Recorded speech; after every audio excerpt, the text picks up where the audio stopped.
hospitalized in Dikelia, a British sovereign base area on Cyprus. It's part of British overseas territory that falls outside of Cypriot jurisdiction. You got moved from Cuba's Little America right into Cyprus's Little Britain. Why Dikelia? The UK and the US remain close allies. The last place Cipher would think to look for you is inside their own system. That's what kept you safe in British military hospital for 9 years. The safest place from a whale is inside its own belly. You were a regular Geppetto. Well, it wasn't Pinocchio who led me out to safety. So who was that guy? Cipher went so far as to attack British territory, burning their own ally. That's how badly they wanted you dead. He said I was in a British military hospital. But the doctor had a Greek accent. They hire locally. Easier to trust them. Dikelia is also home to Greek Cypriots, after all. What about the Turks? They haven't returned to the south. Not yet. The Cyprus dispute is still a long way from resolved. The country is just as split as it was in '74. Turkish Cypriots in the north, Greek Cypriots in the south. Between them, the Green Line, the UN established. And Dikelia sits right on top of it. It does. Part of the buffer zone between the two groups. Another reason it was the perfect place to hide you. Easy to spot any outsiders snooping around. So how do things stand? Last year, the Turks declared that the Turkish Republic of Northern Cyprus is an independent state, though it's only Turkey that recognizes it. In the past, the Greeks and Turks lived side by side in the same villages. There are reasons to fight. Those came from the outside. Greece, Turkey, Britain, America, they all had their own stake in pitting the two sides against each other. But once you spark something like this, it's impossible to control. Both sides build up grudges like debt, without the foresight to see that each act of revenge just fans the flames, and then it's too late for other nations to rush in with peace talks. The embers keep on smoldering. Each nation's arrogance only breeds anarchy. The world is paralyzed by this hunger for revenge. Cyprus is no different.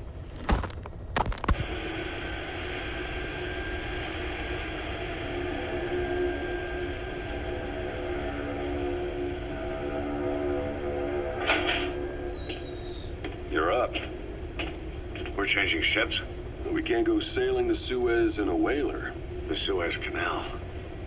When did they reopen it? Not long after you were attacked. Once they finished sweeping it for mines after the Arab-Israeli conflict. Can you stand? We're going to transfer to a container ship for passage through the Suez. Our destination is Pakistan, Afghanistan's neighbor to the south. There we disembark and head via Peshawar to the Zero Line, the border. We'll travel to the Khyber Pass by road. And then? We continue on horseback. Afghanistan's main roads are under Soviet control. We'll need to go around them. It'll be all narrow, winding paths through the mountains. We'll do better on horseback. It's a local guerrilla tactic. They use the higher ridges to avoid air recons. Then they charge down the mountains for ambushes. The Soviets still haven't devised a counter-strategy. Our time frame is only half as much as we really need. It'll be a tough march. Better horses than boats. Well, it'll make for good physiotherapy. Take the time to get used to that new arm.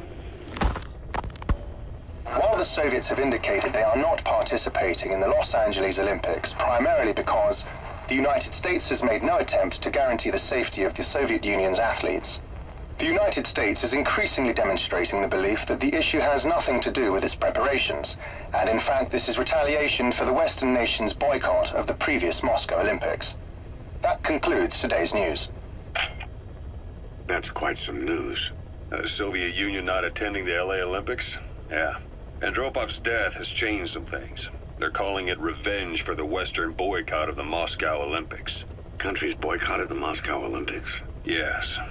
In protest of the Soviet Union's invasion of Afghanistan. Over 50 countries were absent. It's too bad I didn't get to see Yamashita's judo. When the 40th Army crossed the Amu River 4 years ago, détente went right out the window. The U.S. Congress chose not to ratify SALT II, and Reagan's hardline politics won in the presidency in a landslide. According to him, the Soviet Union's an evil empire. The Second Cold War. And there's been no end to regional conflicts and civil wars. Lebanon, the Falklands, Grenada, Iran, Iraq. The story never changes.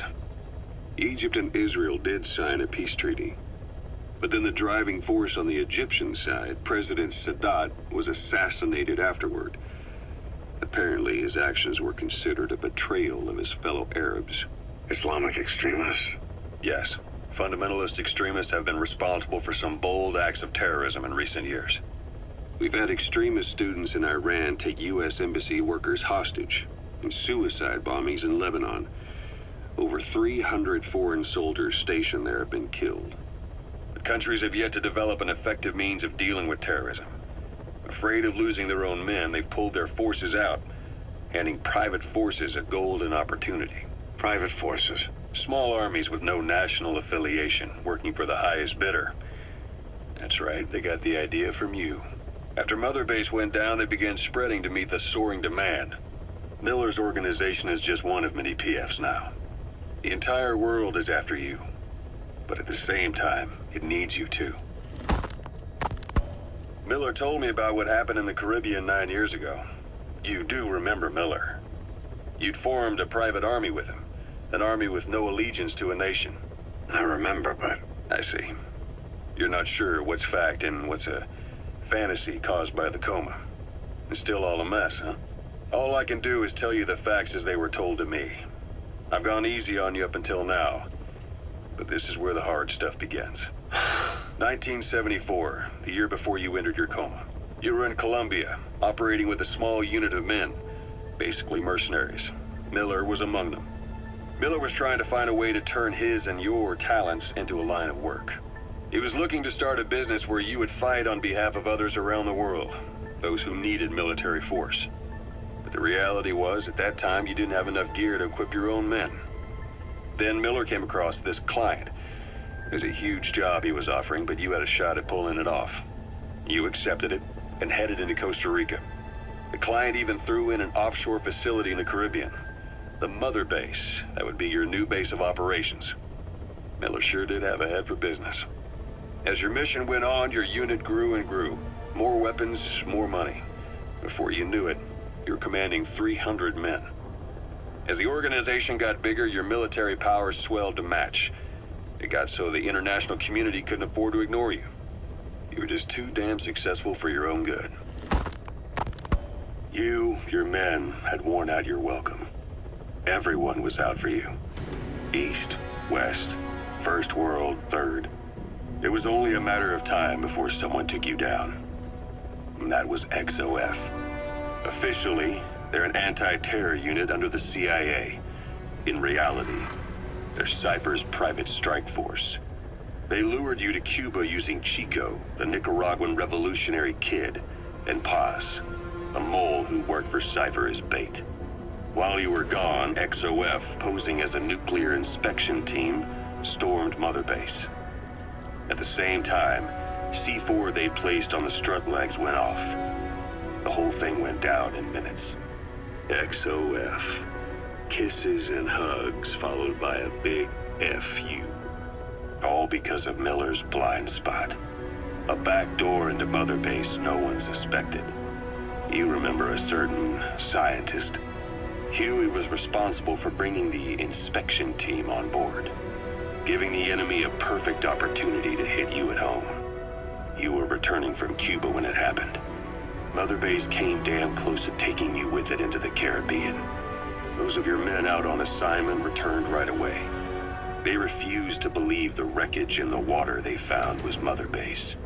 But they checked the coordinates again and again, until reality finally settled in. You were supposed to die that day. That was XOF's primary objective. As far as most folks know, you did. The first doctor to see you wasn't even sure what he was looking at. Before they'd even finished operating, your men moved you to that hospital in Cyprus. It was a woman named Eva who arranged that. Rings a bell, huh? Most men in your condition would have been written off right from the start. But you survived. You went straight down to hell, and they pulled you out. Your eye wide open. Full of venom. The days of naked snake are long gone. Welcome back, Venom Snake. This world still needs you. Here, Snake, try this on. A prosthetic arm. Yeah, Miller was calling it the arm that wasn't there. The physiotherapy's going well. Your arm's bulked up enough for it to fit. There. Perfect. A little time with it, and it'll work better than the real thing. What do you think? Huh. I can still feel my real arm. Well, you better get used to this one quick. You have any pain? Every now and then. Where? My fingertips. My left fingertips. Sounds like phantom pain. Your brain still remembers your old hand. Yeah. What about your vision? Can you see okay? Yeah, at the moment. Now, the shrapnel in your skull is pressing on your optic nerve. I'm told any hard impact could have an effect on your visual cortex. Yeah. The doctor mentioned that. Your brain might process visual information incorrectly. In other words, you could have hallucinations. You might see things that aren't there, or not see things as they really are. You experienced any of that? I think so. When? Right after I wake up. Colors look faded. Colors, huh? Well, that's not a major concern in and of itself, but it could mean the difference between life and death in the field. You'll need to watch out for that. I will. All right. You should continue your physio. We'll be arriving soon. It's the last chance you'll get.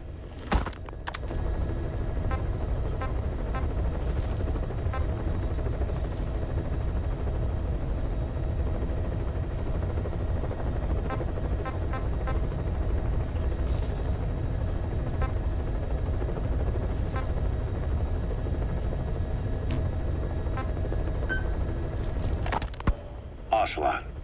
I hear they started calling you Shalashaska in Afghanistan. What's that about? You know the term Sharashka? It's slang for a suspicious, hastily thrown together organization. The word became associated with a type of forced labor facility in the Soviet Gulag system. OKB scientists and engineers who'd been convicted of crimes were sent to a Sharashka for forced R&D. The Sharashkas were supervised by Lavrenti Beria of the NKVD, the secret police, under the official name 4th Special Department. Forced research? That's not very different from what we do here. Diamond Dogs is different. Everyone here believes in you. Regardless of where they came from or why they're here, they revere you. And they're fighting because it was their choice. And if it wasn't, they'd leave? Who knows? That's our reality here, whether it's real or not. If there's another truth, I don't want to know it. All that matters is that's the concept that's taken shape in their heads. The traces of a group ideology, our superstructure, to put it in Marxist terms. All right. Go on. Right. So anyway, at some point the enemy started calling me Sharashka. This was after the war in Afghanistan broke out. While I was keeping an eye on you in that hospital, I was also heading up interrogations here. The men I broke gave up their comrades and families, everything they wanted to protect them most. No real cause for it. I just let myself get caught up in the old Russian pride. And suddenly I received the honor of becoming Special Interrogation Advisor to the forced labor camps. But the more men I interrogated, the more people saw me as just that, the interrogator. It helped cover my real objective of keeping you safe. You went that far for me? Far enough to keep you alive. I ended up being pretty well known among the Afghan guerrillas. Some of them would have seen me on the battlefield, and that's how I got the second half of the name. Shashka. It's a sword, a type of saber from the Caucasus. Russian dragoons and Cossacks carried them into battle. Now, the Russian Empire had a general by the name of Fyodor Arturovich Keller.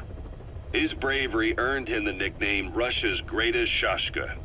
Someone must have known about that, because somewhere along the line, Shashka got stuck on the end of Sharashka. The guerrillas were using the name amongst themselves, and by the time I got to hearing about it, pronunciation had wound up as Shalashashka. So, half gulag, half hero's sword. Is a perfect fit. But you see how rumors and ideas about people can get out of hand fast. Once you create a character and put it out there in public mind, it warps and twists with every baseless rumor. And before you know it, all people see are phantoms. In my case, it works out just fine. I'm plenty used to working under aliases.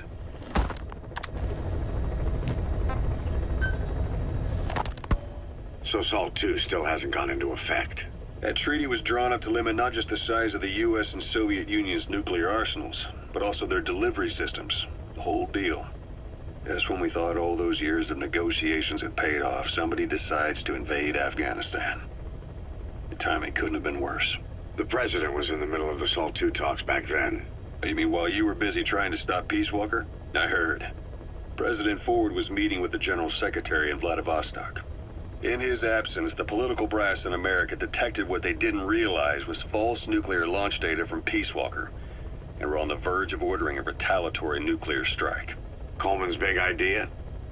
Humans are incapable of destroying themselves. Turns out he never knew what humans are capable of.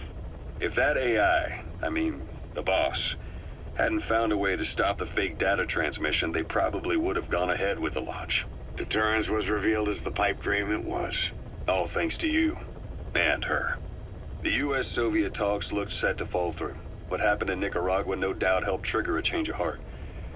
But in the end... The time's to find the politics. When you've grabbed their tail, they turn and bite your hand.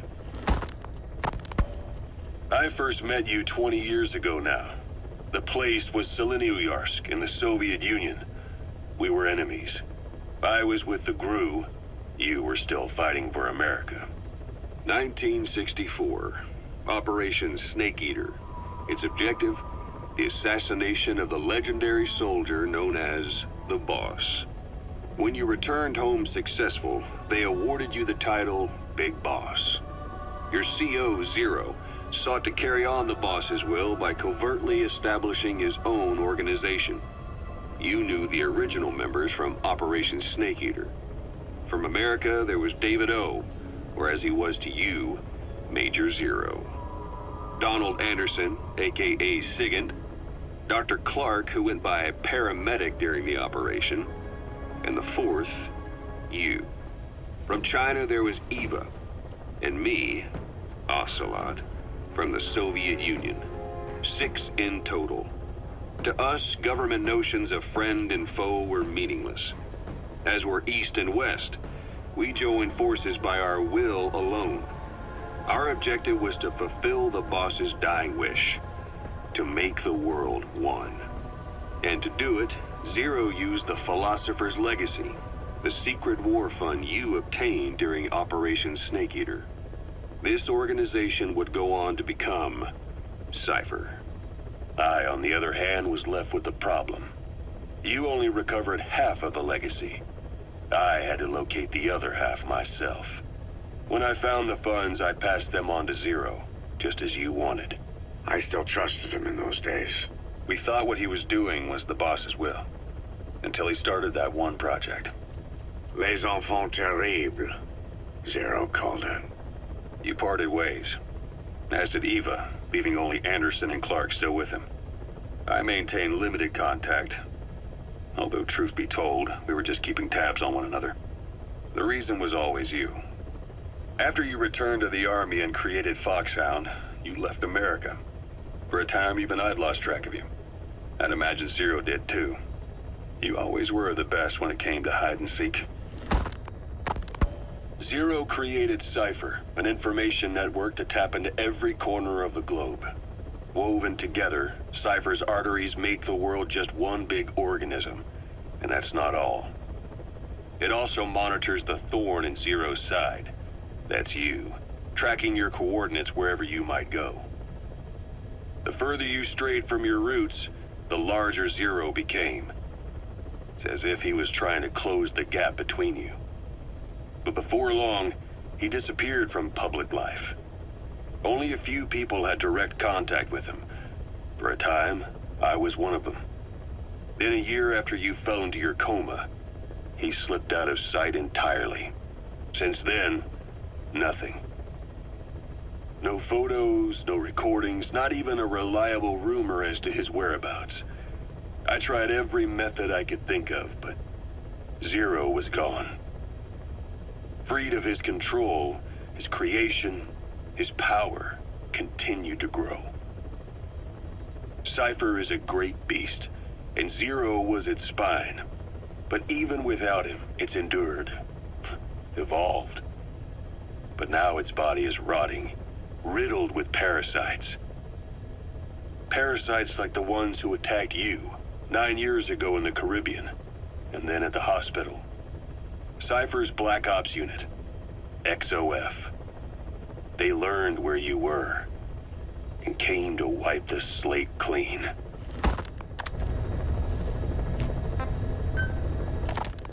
Christmas Eve, 1979.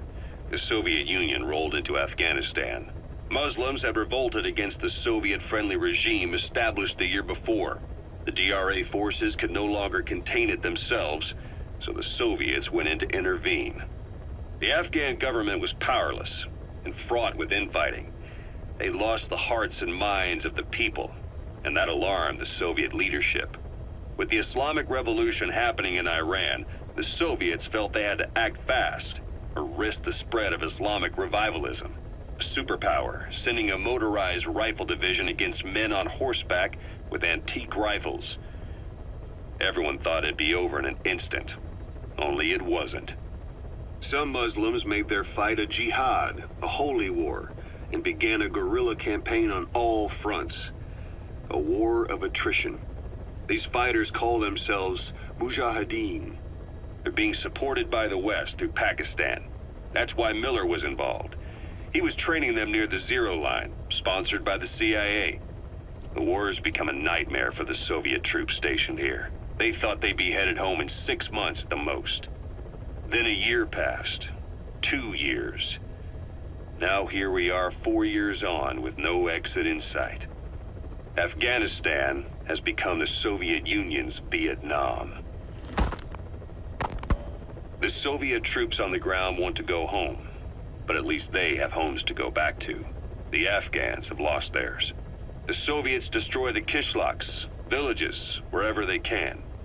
They burn down homes and fields, fill in wells, turn pastures into minefields. It's created a mass of refugees who fled to Pakistan. If the mujahideen are fish swimming around the villages, the Soviets will go so far as to dry out their ocean. But this has had a big price. There's bitter resentment among the Afghans, and they're taking out their anger on the soldiers on the front lines. Among the mujahideen are the Pashtun people. They're fiercely devoted to their code of badal, or revenge. Soviets they've captured have had their hands, feet, and noses cut off before being left to die at the side of the road, just to show their comrades what they're capable of. Friendlies who come across them can do nothing but put them out of their misery. Then they burn down another village in retaliation. And the cycle of vengeance goes on.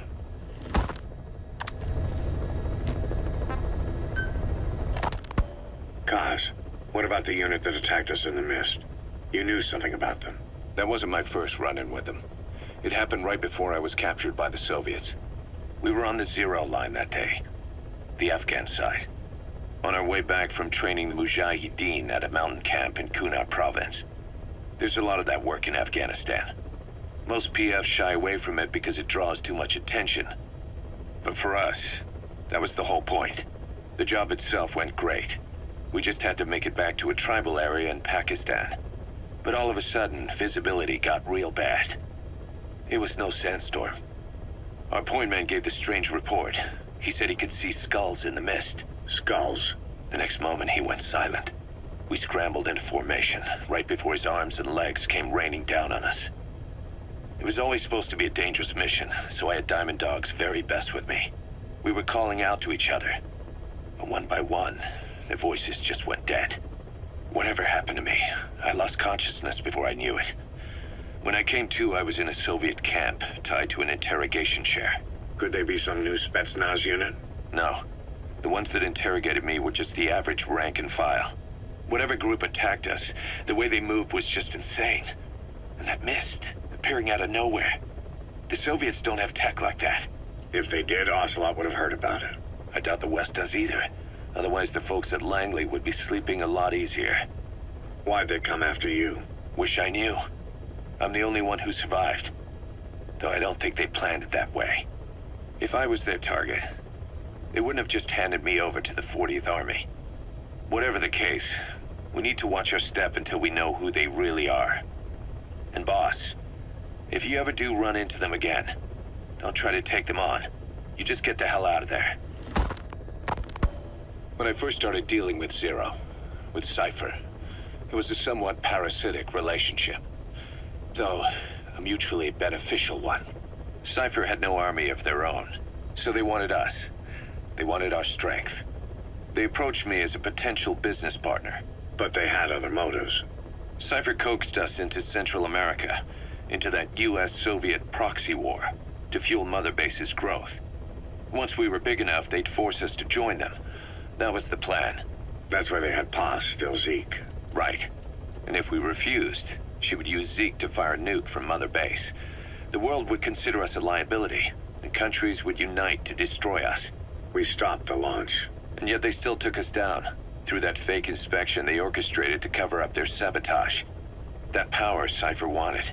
We don't have it anymore. So why are they still after you? Is it just the fear of leaving you alive? I don't know. Was Zero really... All I know is the man I knew wouldn't want this. What do you mean? We have to consider that it might not be Zero we're dealing with. We know virtually nothing about Cipher anymore. How big they've gotten, what they want, or even who they really are. The new Mother Base started out as a test drilling rig operated by a mineral resources supplier, but their project fell through. The Seychelles government was happy to hand the place over to us. It was just scrap on stilts. So with a few dummy construction companies set up as fronts, we started renovating the half-finished rig. From the outside, it looked like the project was back on rails. Kaz, you... What? I see what you're doing. Recreating the Mother Base we had 9 years ago. Only this time. That's right. The Mother Base Cipher thought they destroyed will return from the grave to kill them. We'll prove to the world that we were the victors. And if we lose again? They can't fool us the same way twice. Now our enemies are in plain sight. And when our organization gets too big, we split it across companies. Any company that draws attention gets liquidated, and its capital is back-channeled into a new company. Most PFs are small-time operations anyway. And in this business, the minnows go bankrupt all the time. We've never aroused suspicion. Plus, we have Hewick. Hewick? Human Exploitation Company. It's a business specializing in intel gathering. Think of it as a civilian intelligence agency. Kaz, that's... Remember what they were trying to accomplish at the prison facility in Cuba? That gave me the idea. We dispatch moles into conflict zones around the world, and each sets up an intel network on site. Then they stay in place to give us stable points of contact when other nations intervene in the conflicts. Hewick's strength is that it has a cutout at each level. You get your job from one guy, then you hand it off to another. No one has direct access. It's a perfect black box. Hewick members also work their way into the superpowers intelligence agencies to make sure Diamond Dogs gets work. We have those countries by the balls. That's our deterrent when we need it. Networking? In the intelligence community? Sure, that's how we've grown this far. And when you go out on missions, intel from Hewick will be there to back you up. But despite all that, Cipher has its eyes on us. The only reason I'm not dead is that they needed to know where you were. Figured if you woke up, I'd go straight to you. That's why you made that ruckus at the Zero line. Yeah, to make their own surveillance work against them. I think it took some of the heat off Cyprus. Kaz. Then I just had to wait for you to save me. And I've gotten used to waiting. Kaz. That's not all. It was a good chance to scout the market. And with the West wanting the Soviets out of Afghanistan, their agencies are bursting at the seams with funding. Boss, let's start by building up our Afghan presence. Why put Mother Base in the Seychelles? We're at the center of the world here. We're all the way out in the Indian Ocean. Come on. Lebanon, Sri Lanka, East Timor, and Africa. From here, our reach extends to conflict zones the world over, including Afghanistan, of course. So it's prime real estate for a mercenary. Exactly.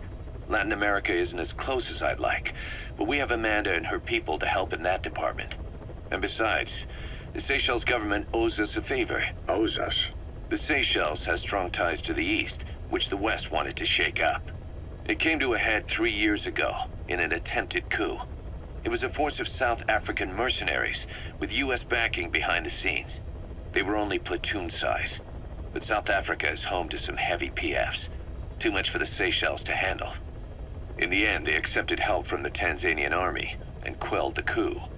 We set up the deal and handled on-site tactical instruction. That led to some training work for the Seychelles military. And when we put down a mutiny within their forces, well, we made a lot of people happy.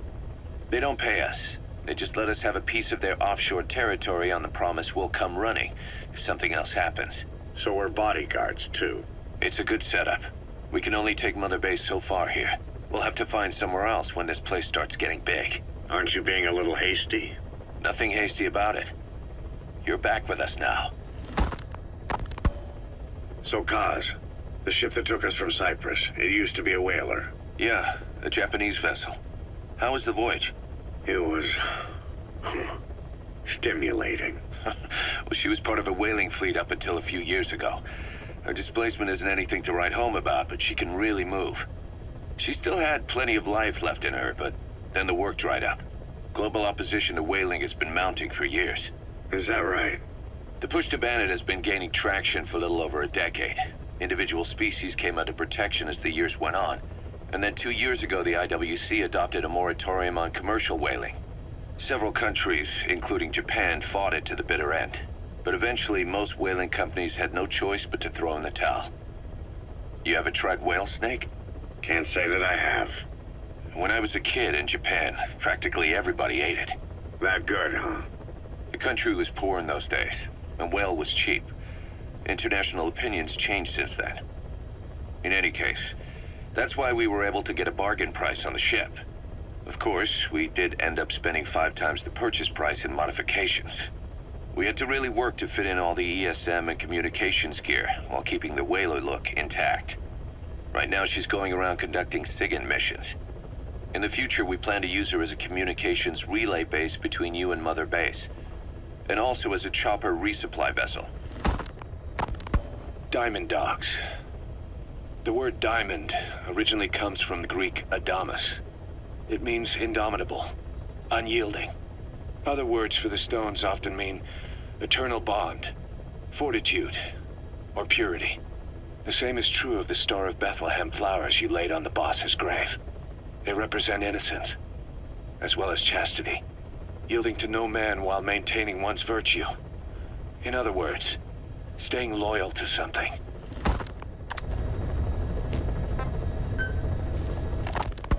Snake, I wanted to ask you about the man on fire. What do you remember from the hospital? Anything we can use? Well, he took off the moment the sprinklers started up. Sprinklers? The fire system? And when he got sprayed with water from the burst pipe, it slowed him down. When we escaped on horseback, he wouldn't cross the river either. And then it started to rain. And he disappeared. Water against fire. Is it that simple? I mean, it makes sense. It's just hard to believe it would work on a guy like that.